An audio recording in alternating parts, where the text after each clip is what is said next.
आप सभी को मेरा नमस्कार। मैं अभिषेक सिंह आपका स्वागत करता हूं। बीएचयू के रजिस्ट्रेशन में दिक्कतें आ रही हैं तो कई सारे स्टूडेंट पूछ रहे हैं कि भैया हमें जो डॉक्यूमेंट में समस्या आ रही तो एक बार आप पूरे डॉक्यूमेंट बता दीजिए कौन कौन से लग रहे हैं और किस फॉर्मेट में होने चाहिए। खासकर ईडब्ल्यूएस ओबीसी सर्टिफिकेट और 10th 12th की मार्कशीट में भी कई सारे स्टूडेंट को डाउट है। तो सबसे पहले हम देख लेते हैं कौन कौन से डॉक्यूमेंट लगने वाले हैं काउंसलिंग में, और उसके बाद जब फिजिकल डॉक्यूमेंट वेरिफिकेशन होगा उसमें कौन कौन से एक्स्ट्रा डॉक्यूमेंट लगेंगे, कौन कौन से डॉक्यूमेंट हम छोड़ सकते हैं। तो चलिए शुरू करते हैं बिना किसी देरी के। सबसे पहले अगर मैं बात करूं 10th की मार्कशीट एंड सर्टिफिकेट, ये आपका as a date of birth verification के लिए लिया जाता है। ठीक है, तो 10th की मार्कशीट और कई स्टूडेंट कह रहे हैं कि भैया सर्टिफिकेट हमारे में नहीं है, या कई स्टूडेंट के मार्कशीट में ही लगा हुआ है और कई स्टूडेंट का अलग से है। तो भाई जैसा भी है आपका अपलोड कर दो स्कैन करके, कोई दिक्कत होने वाली नहीं है। अलग अलग जो बोर्ड्स होते हैं उनमें, जैसे अगर मैं बात करूं वेस्ट बंगाल में, तो उनका सर्टिफिकेट अलग रहता है और आपका जो मार्कशीट है वो अलग रहता है। तो कोई दिक्कत नहीं, दोनों को पीडीएफ में कंबाइन करिए और जितना भी साइज उसमें बोला गया है उसी अकॉर्डिंग उसमें अपलोड कर दीजिए, कोई दिक्कत नहीं आएगी। 12th की मार्कशीट एंड सर्टिफिकेट, तो भाई अगर सर्टिफिकेट वगैरह है तो भी कर दो, कोई दिक्कत नहीं है, बस 12th के मार्क्स वगैरह एग्जैक्ट सेम होने चाहिए आपके। ठीक है, तो एक और डाउट ये आ रहा था कि भैया हमने 6 सब्जेक्ट पढ़े हैं लेकिन हमारे में बेस्ट 5 काउंट होते हैं। नहीं भाई, आप 6 के 6 भरो, कोई दिक्कत नहीं। आपने 5 भी भरे हैं तो कोई दिक्कत नहीं है, लेकिन अगर आप 6 भरेंगे तो ज्यादा ठीक है। क्योंकि कई बार क्या होगा, मान लीजिए बेस्ट 5 में आपका मैथमेटिक्स रिमूव हो रहा और आप बीएससी मैथमेटिक्स कर रहे हो, तो ये काम कहां पे आएगा मैं एग्जैक्ट आपको बता देता हूं। मान लीजिए आपके सीयूटी के मार्क्स किसी स्टूडेंट से ओवरलैप कर जाते हैं और फिर क्या देखा जाएगा, क्लास 12th के ओवरऑल मार्क्स देखे जाएंगे। इन केस अगर वो भी लाइक मान लीजिए बराबर हो गए तो आपके पीसीएम के मार्क्स देखे जाएंगे और वहां पे आपने मैथमेटिक्स फिल नहीं किया है, इस वजह से थोड़ा सा दिक्कत आ सकती है। तो कोशिश करिए 6 फिल करिए, लेकिन फॉर्म वगैरह रिजेक्ट नहीं होगा, इसकी बिल्कुल भी आप चिंता ना करें। ठीक है, उसके बाद है भाई फोटोग्राफ सिग्नेचर। फोटोग्राफ सिग्नेचर आप न्यू भी अपडेट कर सकते हैं, कोई दिक्कत नहीं, वरना सीयूटी वाला कर देना, वैसे भी उससे कोई फर्क पड़ने वाला नहीं। फिर है category certificate, EWS OBC SC ST PWBD और स्पोर्ट्स कोटा अगर आप अप्लाई कर रहे हैं तो उसके सर्टिफिकेट आपको देने पड़ेंगे। अब सर्टिफिकेट का फॉर्मेट क्या होना चाहिए, बहुत सारे डाउट इसके लिए आते हैं। तो भाई डेडलाइन क्या है, आफ्टर 1 जैन 2026 का होना चाहिए।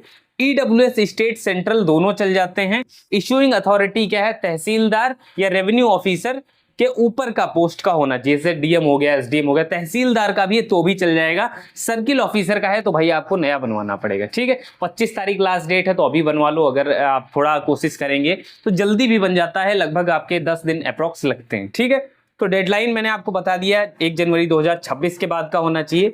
ओबीसी सर्टिफिकेट आपका सेंट्रल का होना चाहिए। इशूइंग अथॉरिटी जो मैंने आपको बताया, आपके तहसीलदार या डीएम एसडीएम जो आपके रेवेन्यू ऑफिसर के ऊपर के पोस्ट हैं, ठीक है, या रेवेन्यू ऑफिसर। उसके बाद है ओबीसी में एक और इंपॉर्टेंट क्या है कि आपकी जो कास्ट है वो सेंट्रल लिस्ट में आनी चाहिए। अगर आपकी कास्ट सेंट्रल लिस्ट में नहीं आ रही तो भाई आपको जो है रिजर्वेशन सेंट्रल के नहीं मिल पाएंगे, क्योंकि बीएचयू एक सेंट्रल यूनिवर्सिटी और जब आप सेंट्रल में एडमिशन लेना चाहते हैं तो इसीलिए सारे डॉक्यूमेंट आपके सेंट्रल लेवल के मिलते हैं। जब आप स्टेट का बनवाते हैं तो आपको स्टेट के फायदे मिलते हैं, इसीलिए सेंट्रल फॉर्मेट मांगा जाता है। लेकिन ईडब्ल्यूएस दोनों चल जाते हैं, स्टेट भी और पिछली बार की भी काउंसलिंग में बार बार देखा गया, कोई दिक्कत नहीं है।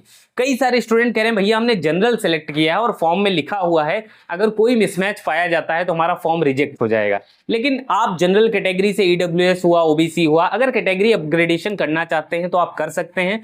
जो बीएचयू कैप यूजी 11 तारीख को गाइडलाइंस रिलीज हुई हैं उस पर भी मैं वीडियो लाऊंगा, उसको भी बहुत जल्दी आप देख लेना। एक और चीज उसमें क्या है, उसमें ये लिखा है कि अगर आपने सीयूईटी में पीडब्ल्यूबीडी कैटेगरी सिलेक्ट की थी तो आप यहां पे उसको चेंज नहीं कर सकते हैं, तब आपको दिक्कत आएगी। तो भाई अगर आपने पीडब्ल्यूबीडी किया था तो यूजी एडमिशन में भी आपको वही सिलेक्ट करना है। लेकिन अगर आपने जनरल किया है तो आप पीडब्ल्यूबीडी करना चाहें तो कर सकते हैं। जनरल अगर सिलेक्ट किया था सीयूईटी में तब आप कैटेगरी अपग्रेडेशन कर सकते हैं, कोई दिक्कत उसमें नहीं आएगी। आई होप ये चीज आपको क्लियर हो गई होगी। माइग्रेशन सर्टिफिकेट भी मांग रहे हैं लेकिन ऑप्शनल है, छोड़ भी सकते हैं। इसके अलावा कंडक्ट जो कि आपका कैरेक्टर सर्टिफिकेट होता है वो भी ऑप्शनल है, तो वो हो गया। बाकी स्पोर्ट्स कोटा का जो भी आपके पास लगेंगे उसके लिए सर्टिफिकेट वगैरह वो आपको देने पड़ेंगे। जब आप फिजिकल डॉक्यूमेंट वेरिफिकेशन कराने आएंगे तो वहां पर आपको क्या क्या देना पड़ेगा।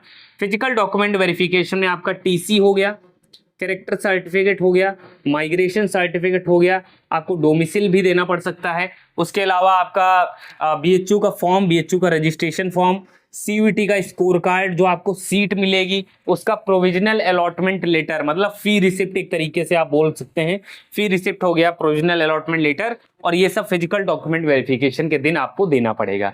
इन केस अगर इनमें से आपके पास TC CC माइग्रेशन ये अगर नहीं होता है ना, यही बेसिकली 3 चीजें जो स्टूडेंट हैं, कई स्टूडेंट का कंपार्टमेंट वगैरह लगता है तो कहते हैं हमारी मार्कशीट अभी नहीं आई है, तो उनके लिए क्या है भाई, आपको 31 अक्टूबर की डेडलाइन दी जाती है, उसके पहले आपको ये चीजें सबमिट की जाती है, मतलब अंडरटेकिंग लग जाएगा, उसकी भी कोई दिक्कत नहीं, मतलब अंडरटेकिंग लग जाएगा, फिर आप 31 अक्टूबर 2026 के पहले आपको ये चीजें देनी पड़ेंगी, अगर नहीं देते हैं फिर आपका एडमिशन वगैरह कैंसिल हो सकता है, ठीक है। तो बाकी एक और चीज इंपॉर्टेंट क्या है, आपके जो ये सर्टिफिकेट हैं इन पर नेम, और आपका CUET में नेम, और आपका क्लास 12th और 10th की मार्कशीट पे नेम आपका और आपके पेरेंट्स का सेम होना चाहिए। अगर दिक्कत है तो भाई एफिडेविट बनवा लो SDM या DM ऑफिस से कहीं से भी कि भाई हमारा ये मिसमैच है और हमारा ये दोनों पर्सन सेम ही है, इस तरह का एक एफिडेविट बनवा लेंगे तो इसमें भी कोई दिक्कत नहीं आएगी। तो इसका मतलब है फॉर्म रिजेक्शन ऑनलाइन नहीं होंगे, बहुत कम चांसेस रहते हैं, बहुत रेयर रहते हैं जब भाई पूरी ही इंफॉर्मेशन गलत प्रोवाइड करा दोगे, पता चला अलॉटमेंट होने जा रहे हैं तो वहां पर आपका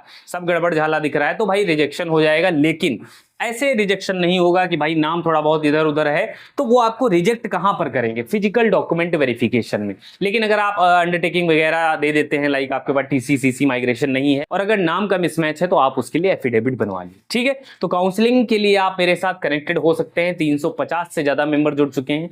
मात्र 149 में आपको करना क्या है, ईमेल आईडी पे अपना नंबर सेंड कर दीजिए अगर आप चाहते हैं कि स्मूथ काउंसलिंग आपकी हो और आप एक ऐसे मेंटोर के साथ जुड़ें जो कि ऑफिशियल्स के साथ भी कनेक्टेड रहता है, ताकि आपको सारा डाटा एकदम सटीक मिल सके और आपको पता चले कब अलॉटमेंट आ रहे हैं, कब क्या करना है, कब अपग्रेड करना है, फ्रीज करना है, और कहीं भी आप ना फंसो। तो बिल्कुल आप एज अ भैया और सीनियर मुझे ट्रीट कर सकते हैं। तो मिलते हैं नेक्स्ट वीडियो में। चैनल पर नए हो तो सब्सक्राइब कर ले।